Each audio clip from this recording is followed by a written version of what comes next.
안녕하십니까. 2024년 3월 29일 최병무의 팩트 시작하겠습니다.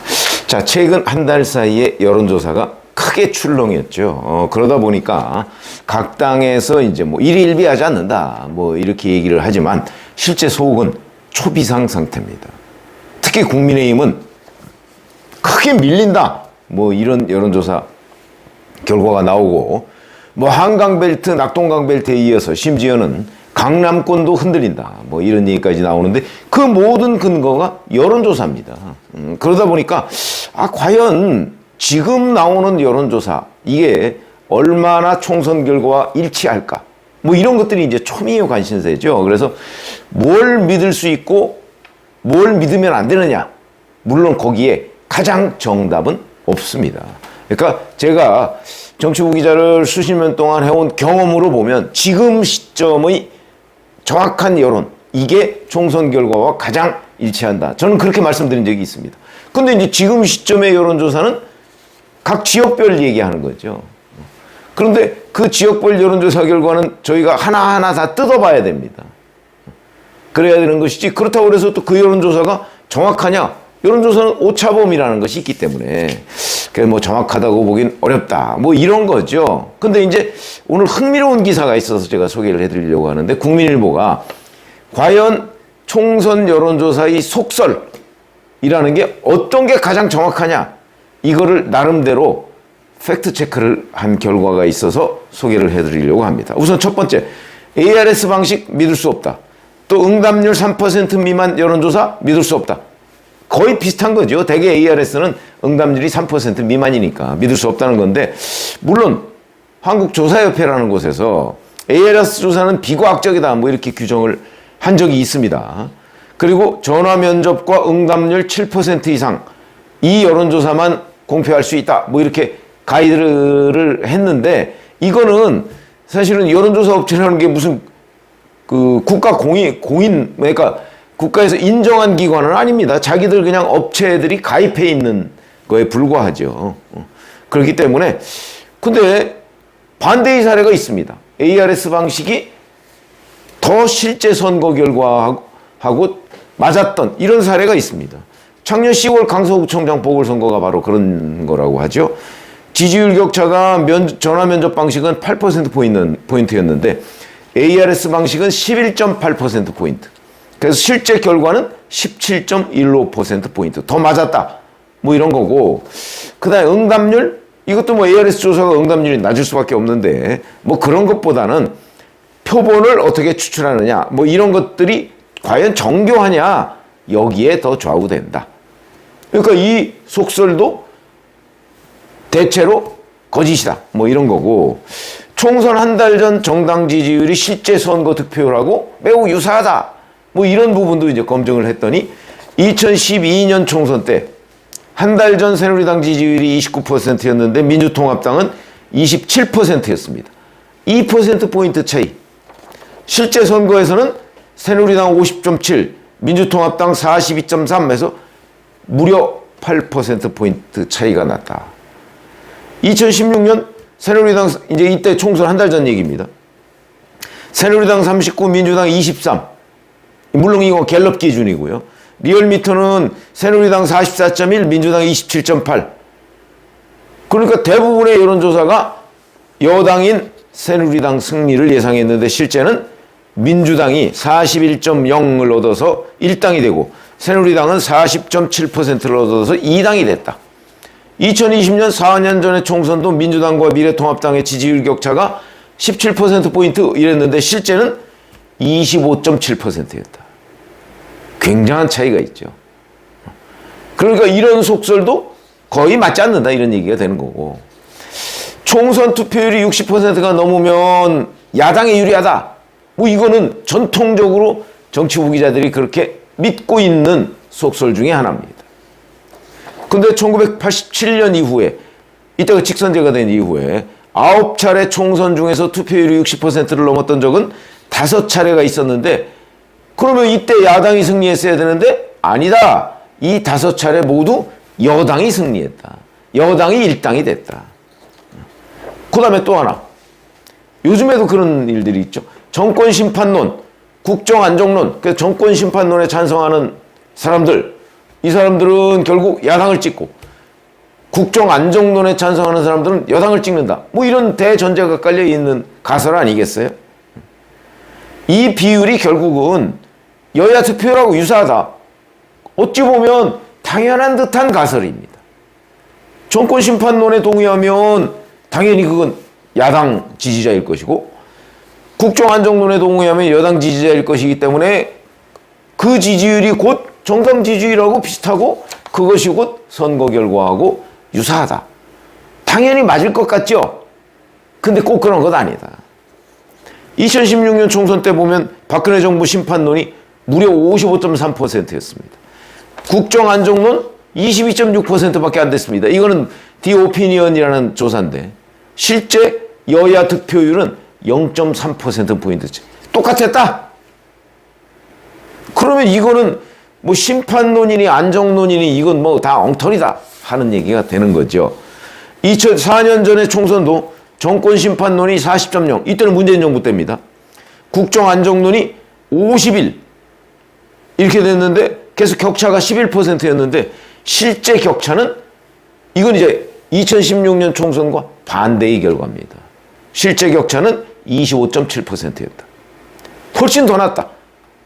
물론 이때는 제가 말씀드렸지만 코로나 지원금 때문이다 라고 저는 생각하지만 어쨌든 결과적으로 보면 실제 국정안정론과 정권심판론 사이의 괴리가 요만큼인데 선거 결과를 봤더니 이만큼이더라. 이런 결과가 있었습니다.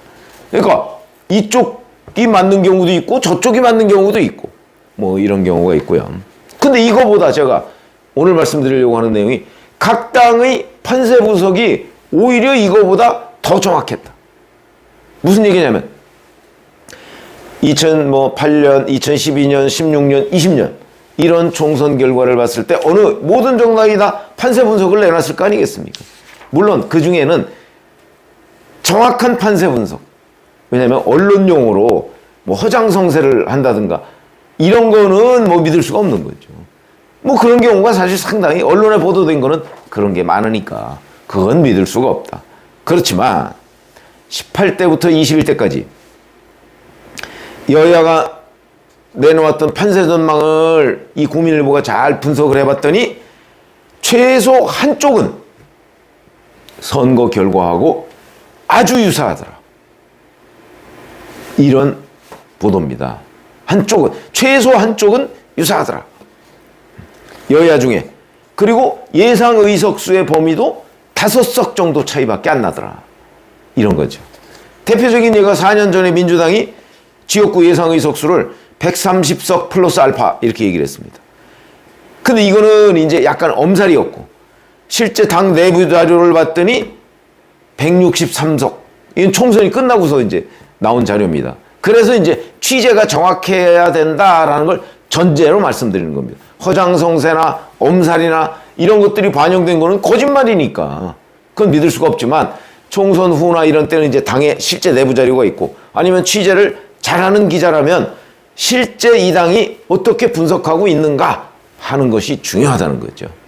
그게 4년 전에 보면 163석을 예측했습니다. 거의 정확하게 맞았죠. 그때 제 기억에는 지역구가 164석인가 했던 걸로 기억하는데. 그래서 당시에 범여권이 180석. 어쨌든 예측 자료가 정확했다.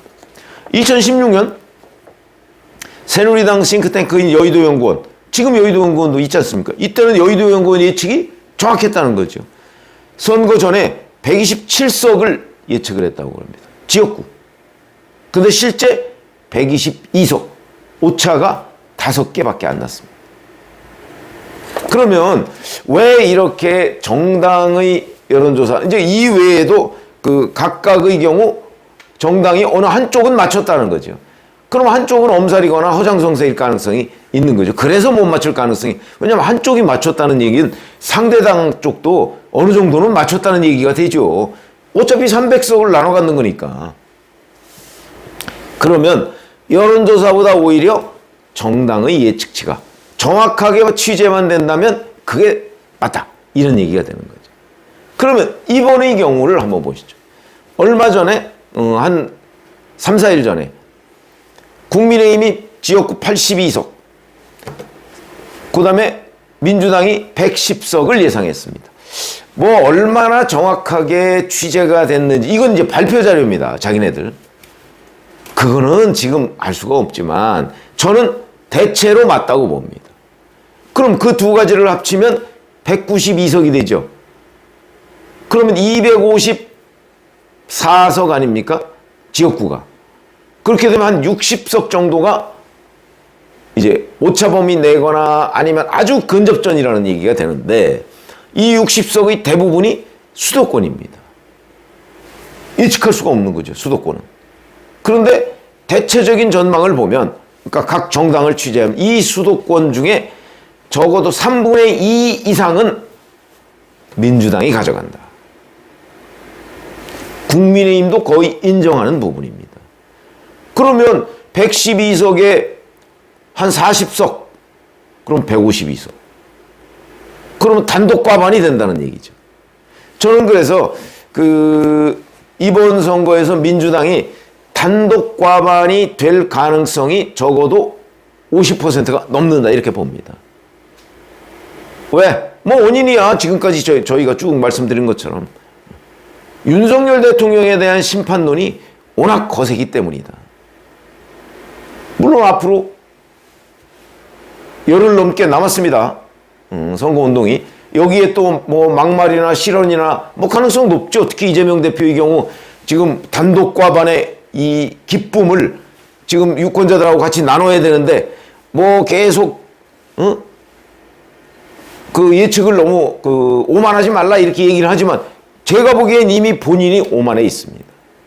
왜냐하면 속으로는 너무나 지금 흥분돼 있습니다. 그래서 애드립도 나오고 막말이 나오고 이런 거죠. 제대로 뭐 좀 보도가 안 되고 있습니다만은 그렇게 되는 겁니다. 그래서 제가 보기엔 입조심을 막상 해야 될 사람은 이재명 대표인데 아마 이재명 대표 발로 막말이나 실언이 나올 가능성이 전 더 높다고 봅니다. 이것이 또 결과에 영향을 미치겠죠. 그렇지 않나 싶은데 여하튼 당의 예측치가 비교적 정확할 것이고 그럼 82석 저는 지금 국민의힘이 늘 더디게 회복 국면이다 이렇게 얘기를 했죠. 그럼 이 82석 지역구 82석이 회복 국면이면 조금 늘어날 겁니다. 그럼 여기에다가 이제 접전지 60곳 정도에서 한 20곳 정도를 보태면 100석은 넘는 거고 그리고 그 중에 이제 비례대표 뭐 합치면은 뭐 꽤 많은 숫자 뭐 될 가능성이 있고 회복 국면을 거기다 반영한다면 또 조금 늘어날 것이고 그래서 뭐 130석 플러스 알파 뭐 이렇게 얘기하는 최종적으로 그렇게 얘기하는 사람도 있는데 글쎄 뭐 그 정도의 가능성도 있을 수 있죠. 그러나 그건 지금 예측하기는 어려운 겁니다. 지금은 정확하게 예측하면 지역구 100석이 안 된다는 게 전 정확하게 예측하는 거라고 보고 안 된다는 게 앞으로의 이 회복 국면이나 이런 거를 종합적으로 봤을 때 뭐 120, 130 플러스 알파 뭐 그건 혹시 가능할 수가 있겠다 이렇게 보는 건데 여하튼 각 정당이 여론조사뿐만 아니고 각 지구당별, 지역별 그 사정 이런 것까지도 전부 다 종합해서 판단을 하기 때문에 취재만 정확하다면 각 정당의 판세 분석이 오히려 여론조사보다는 정확하다. 이런 얘기가 되는 거죠. 그런데 대신 취재를 정확하게 해야 된다. 거기에서 이제 현장 기자들의 분발이 요구되는 부분이다. 이렇게 말씀을 드립니다. 고맙습니다.